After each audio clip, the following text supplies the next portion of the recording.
श्री आञ्जनेय द्वादशनाम स्तोत्रम्।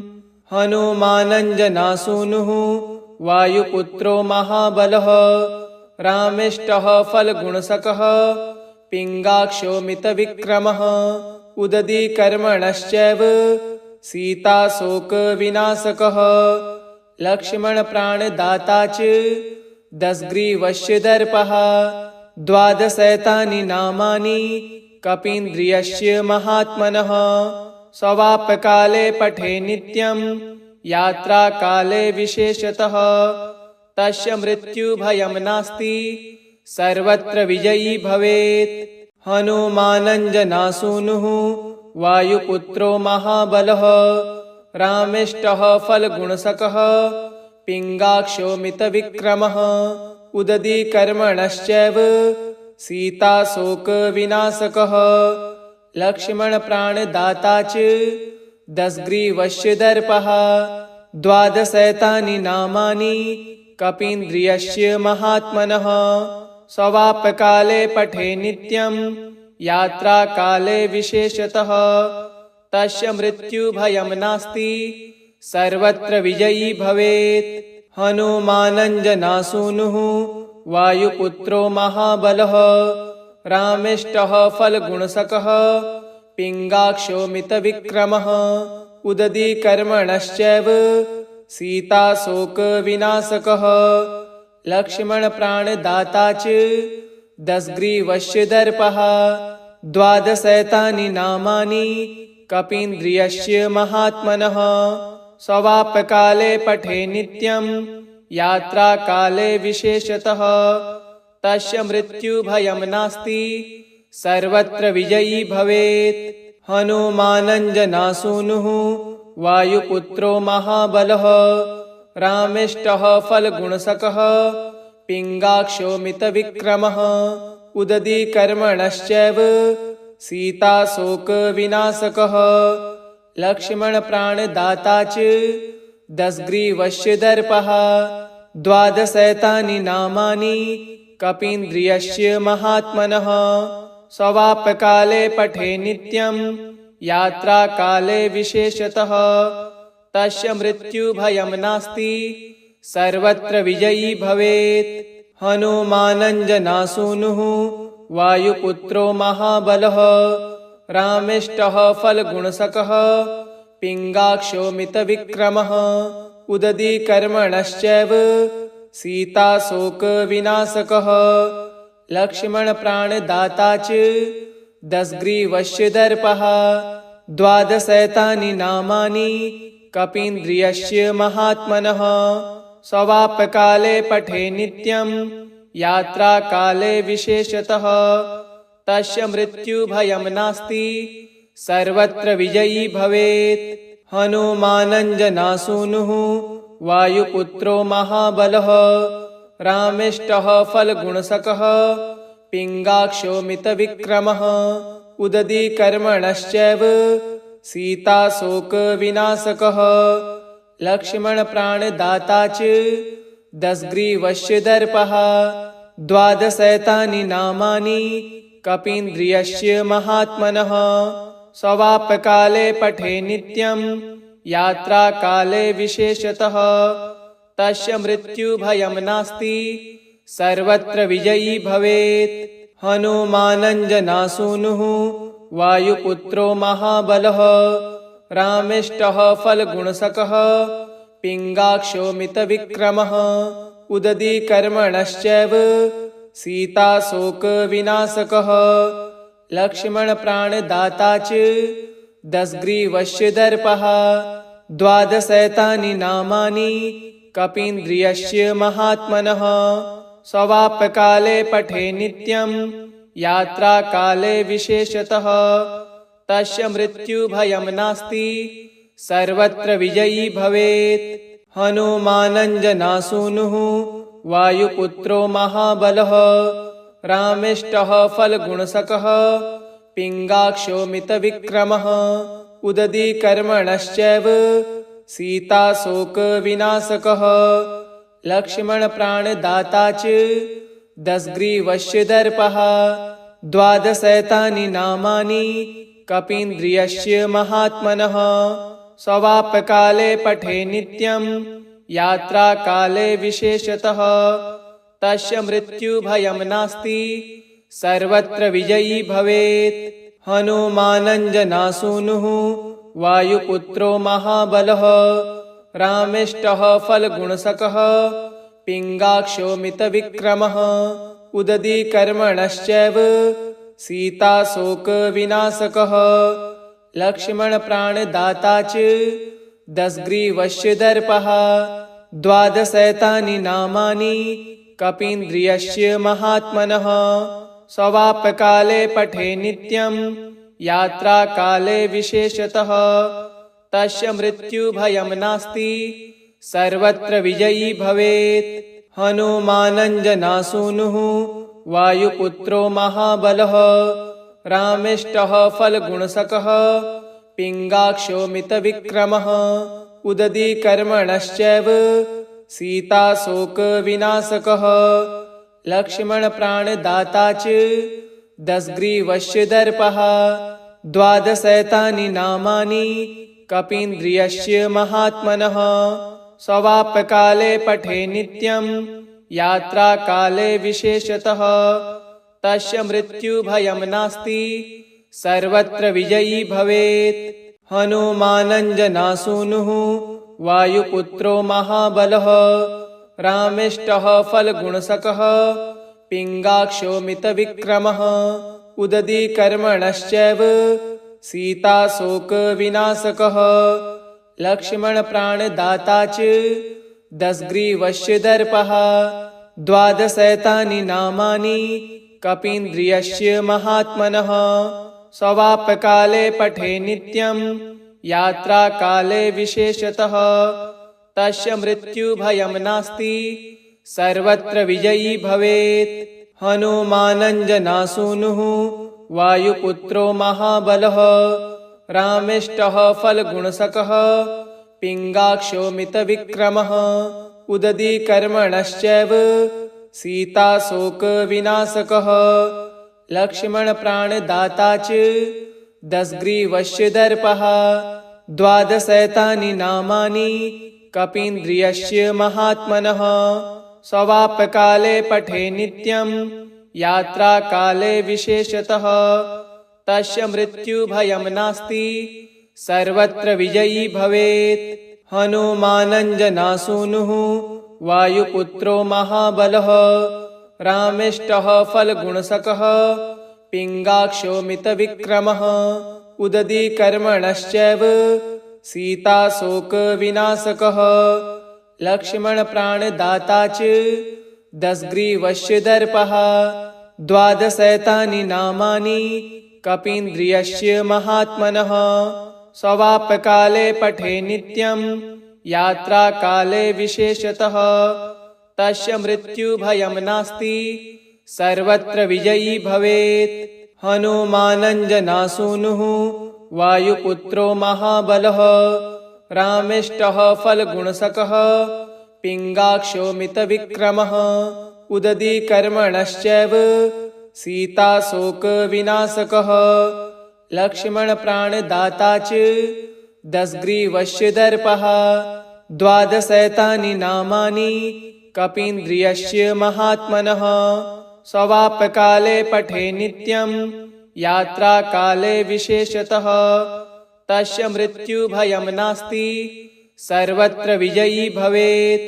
हनुमानञ्जनासूनुः वायुपुत्रो महाबलः रामेष्टः फलगुणसकः पिङ्गाक्षो मितविक्रमः उदधीकर्मणश्चैव सीताशोकविनाशकः लक्ष्मणप्राणदाता च दशग्रीवस्य दर्पः द्वादशैतानि नामानि कपीन्द्रियस्य महात्मनः स्वापकाले पठे नित्यं यात्राकाले विशेषतः तस्य मृत्युभयं नास्ति सर्वत्र विजयी भवेत्। हनुमानञ्जनासूनुः वायुपुत्रो महाबलः रामेष्टः फलगुणसकः पिङ्गाक्षो मितविक्रमः उदधीकर्मणश्चैव सीताशोकविनाशकः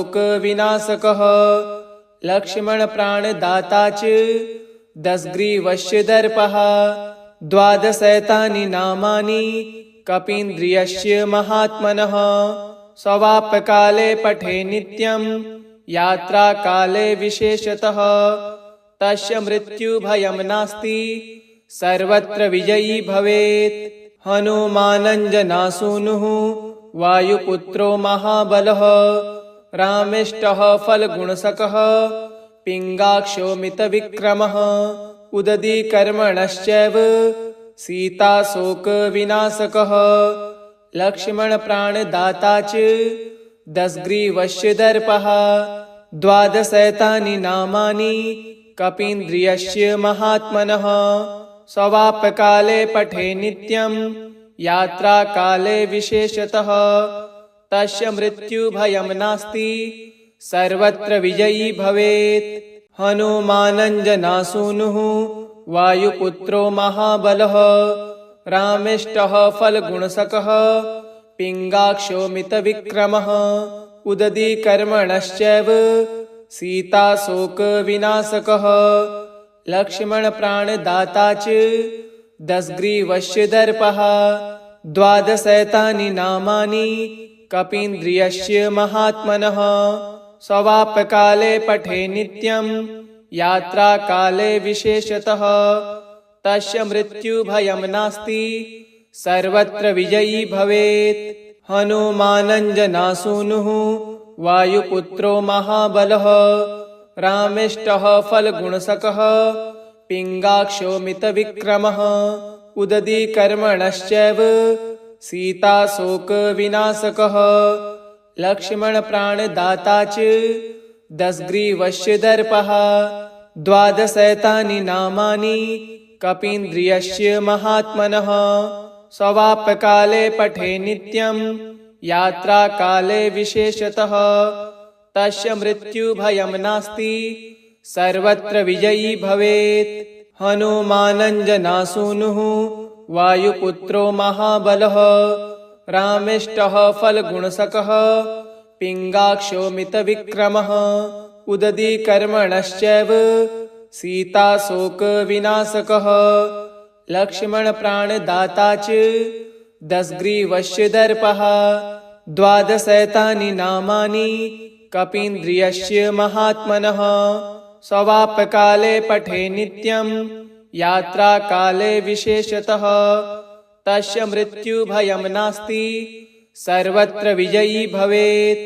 हनुमानञ्जनासूनुः वायुपुत्रो महाबलः रामेष्टः फलगुणसकः पिङ्गाक्षो मितविक्रमः उदधीकर्मणश्चैव सीताशोकविनाशकः लक्ष्मणप्राणदाता च दशग्रीवस्य दर्पः द्वादशैतानि नामानि कपीन्द्रियस्य महात्मनः स्वाप्यकाले पठे नित्यं यात्राकाले विशेषतः तस्य मृत्युभयं नास्ति सर्वत्र विजयी भवेत्। हनुमानञ्जनासूनुः वायुपुत्रो महाबलः रामेष्टः फलगुणसकः पिङ्गाक्षो मितविक्रमः उदधीकर्मणश्चैव सीताशोकविनाशकः लक्ष्मणप्राणदाता च दशग्रीवस्य दर्पः द्वादशैतानि नामानि कपीन्द्रियस्य महात्मनः स्वाप्यकाले पठे नित्यं यात्राकाले विशेषतः तस्य मृत्युभयं नास्ति सर्वत्र विजयी भवेत्। हनुमानञ्जनासूनुः वायुपुत्रो महाबलः रामेष्टः फलगुणसकः पिङ्गाक्षो मितविक्रमः उदधीकर्मणश्चैव सीताशोकविनाशकः लक्ष्मणप्राणदाता च दशग्रीवस्य दर्पः द्वादशैतानि नामानि कपीन्द्रियस्य महात्मनः स्वाप्यकाले पठे नित्यं यात्राकाले विशेषतः तस्य मृत्युभयं नास्ति सर्वत्र विजयी भवेत्। हनुमानञ्जनासूनुः वायुपुत्रो महाबलः रामेष्टः फलगुणसकः पिङ्गाक्षो मितविक्रमः उदधीकर्मणश्चैव सीताशोकविनाशकः लक्ष्मणप्राणदाता च दशग्रीवस्य दर्पः द्वादशैतानि नामानि कपीन्द्रियस्य महात्मनः स्वापकाले पठे नित्यं यात्राकाले विशेषतः तस्य मृत्युभयं नास्ति सर्वत्र विजयी भवेत् हनुमानञ्जनासूनुः वायुपुत्रो महाबलः रामेष्टः फलगुणसकः पिङ्गाक्षो मितविक्रमः उदधीकर्मणश्चैव सीताशोकविनाशकः लक्ष्मणप्राणदाता च दशग्रीवस्य दर्पः द्वादशैतानि नामानि कपीन्द्रियस्य महात्मनः स्वापकाले पठे नित्यं यात्राकाले विशेषतः तस्य मृत्युभयं नास्ति सर्वत्र विजयी भवेत् हनुमानञ्जनासूनुः वायुपुत्रो महाबलः रामेष्टः फलगुणसकः पिङ्गाक्षो मितविक्रमः उदधीकर्मणश्चैव सीताशोकविनाशकः लक्ष्मणप्राणदाता च दशग्रीवस्य दर्पः द्वादशैतानि नामानि कपीन्द्रियस्य महात्मनः स्वापकाले पठे नित्यं यात्राकाले विशेषतः तस्य मृत्युभयं नास्ति सर्वत्र विजयी भवेत् हनुमानञ्जनासूनुः वायुपुत्रो महाबलः रामेष्टः फलगुणसकः पिङ्गाक्षो मितविक्रमः उदधीकर्मणश्चैव सीताशोकविनाशकः लक्ष्मणप्राणदाता च दशग्रीवस्य दर्पः द्वादशैतानि नामानि कपीन्द्रियस्य महात्मनः स्वापकाले पठे नित्यं यात्राकाले विशेषतः तस्य मृत्युभयं नास्ति सर्वत्र विजयी भवेत् हनुमानञ्जनासूनुः वायुपुत्रो महाबलः रामेष्टः फलगुणसकः पिङ्गाक्षो मितविक्रमः उदधीकर्मणश्चैव सीताशोकविनाशकः लक्ष्मणप्राणदाता च दशग्रीवस्य दर्पः द्वादशैतानि नामानि कपीन्द्रियस्य महात्मनः स्वापकाले पठे नित्यं यात्राकाले विशेषतः तस्य मृत्युभयं नास्ति सर्वत्र विजयी भवेत् हनुमानञ्जनासूनुः वायुपुत्रो महाबलः रामेष्टः फलगुणसकः पिङ्गाक्षो मितविक्रमः उदधीकर्मणश्चैव सीताशोकविनाशकः लक्ष्मणप्राणदाता च दशग्रीवस्य दर्पः द्वादशैतानि नामानि कपीन्द्रियस्य महात्मनः स्वापकाले पठे नित्यं यात्राकाले विशेषतः तस्य मृत्युभयं नास्ति सर्वत्र विजयी भवेत् हनुमानञ्जनासूनुः वायुपुत्रो महाबलः रामेष्टः फलगुणसकः पिङ्गाक्षो मितविक्रमः उदधीकर्मणश्चैव सीताशोकविनाशकः लक्ष्मणप्राणदाता च दशग्रीवस्य दर्पः द्वादशैतानि नामानि कपीन्द्रियस्य महात्मनः स्वापकाले पठे नित्यं यात्राकाले विशेषतः तस्य मृत्युभयं नास्ति सर्वत्र विजयी भवेत् हनुमानञ्जनासूनुः वायुपुत्रो महाबलः रामेष्टः फलगुणसकः पिङ्गाक्षो मितविक्रमः उदधीकर्मणश्चैव सीताशोकविनाशकः लक्ष्मणप्राणदाता च दशग्रीवस्य दर्पः द्वादशैतानि नामानि कपीन्द्रियस्य महात्मनः स्वापकाले पठे नित्यं यात्राकाले विशेषतः तस्य मृत्युभयं नास्ति सर्वत्र विजयी भवेत्।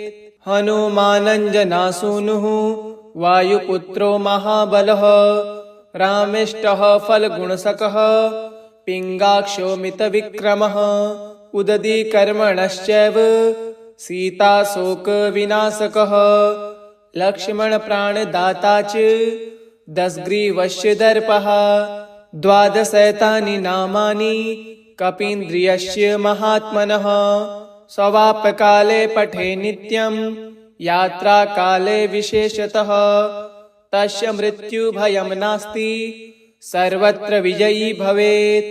हनुमानञ्जनासूनुः वायुपुत्रो महाबलः रामेष्टः फलगुणसकः पिङ्गाक्षो मितविक्रमः उदधीकर्मणश्चैव सीताशोकविनाशकः लक्ष्मणप्राणदाता च दशग्रीवस्य दर्पः द्वादशैतानि नामानि कपीन्द्रियस्य महात्मनः स्वापकाले पठे नित्यं यात्राकाले विशेषतः तस्य मृत्युभयं नास्ति सर्वत्र विजयी भवेत्। हनुमानञ्जनासूनुः वायुपुत्रो महाबलः रामेष्टः फलगुणसकः पिङ्गाक्षो मितविक्रमः उदधीकर्मणश्चैव सीताशोकविनाशकः लक्ष्मणप्राणदाता च दशग्रीवस्य दर्पः द्वादशैतानि नामानि कपीन्द्रियस्य महात्मनः स्वापकाले पठे नित्यं यात्राकाले विशेषतः तस्य मृत्युभयं नास्ति सर्वत्र विजयी भवेत्। हनुमानञ्जनासूनुः वायुपुत्रो महाबलः रामेष्टः फलगुणसकः पिङ्गाक्षो मितविक्रमः उदधीकर्मणश्चैव सीताशोकविनाशकः लक्ष्मणप्राणदाता च दशग्रीवस्य दर्पः द्वादशैतानि नामानि कपीन्द्रियस्य महात्मनः स्वापकाले पठे नित्यं यात्राकाले विशेषतः तस्य मृत्युभयं नास्ति सर्वत्र विजयी भवेत्। हनुमानञ्जनासूनुः वायुपुत्रो महाबलः रामेष्टः फलगुणसकः पिङ्गाक्षो मितविक्रमः उदधीकर्मणश्चैव सीताशोकविनाशकः लक्ष्मणप्राणदाता च दशग्रीवस्य दर्पः द्वादशैतानि नामानि कपीन्द्रियस्य महात्मनः स्वापकाले पठे नित्यं यात्राकाले विशेषतः तस्य मृत्युभयं नास्ति सर्वत्र विजयी भवेत्। हनुमानञ्जनासूनुः वायुपुत्रो महाबलः रामेष्टः फलगुणसकः पिङ्गाक्षो मितविक्रमः उदधीकर्मणश्चैव सीताशोकविनाशकः लक्ष्मणप्राणदाता च दशग्रीवस्य दर्पः द्वादशैतानि नामानि कपीन्द्रियस्य महात्मनः स्वापकाले पठे नित्यं यात्राकाले विशेषतः तस्य मृत्युभयं नास्ति सर्वत्र विजयी भवेत्। हनुमानञ्जनासूनुः वायुपुत्रो महाबलः रामेष्टः फलगुणसकः पिङ्गाक्षो मितविक्रमः उदधीकर्मणश्चैव सीताशोकविनाशकः लक्ष्मणप्राणदाता च दशग्रीवस्य दर्पः द्वादशैतानि नामानि कपीन्द्रियस्य महात्मनः स्वापकाले पठे नित्यं यात्राकाले विशेषतः तस्य मृत्युभयं नास्ति सर्वत्र विजयी भवेत्। हनुमानञ्जनासूनुः वायुपुत्रो महाबलः रामेष्टः फलगुणसकः पिङ्गाक्षो मितविक्रमः उदधीकर्मणश्चैव सीताशोकविनाशकः लक्ष्मणप्राणदाता च दशग्रीवस्य दर्पः द्वादशैतानि नामानि कपीन्द्रियस्य महात्मनः स्वापकाले पठे नित्यं यात्राकाले विशेषतः तस्य मृत्युभयं नास्ति सर्वत्र विजयी भवेत्। इति श्री आञ्जनेय द्वादशनाम स्तोत्रम् सम्पूर्णम्।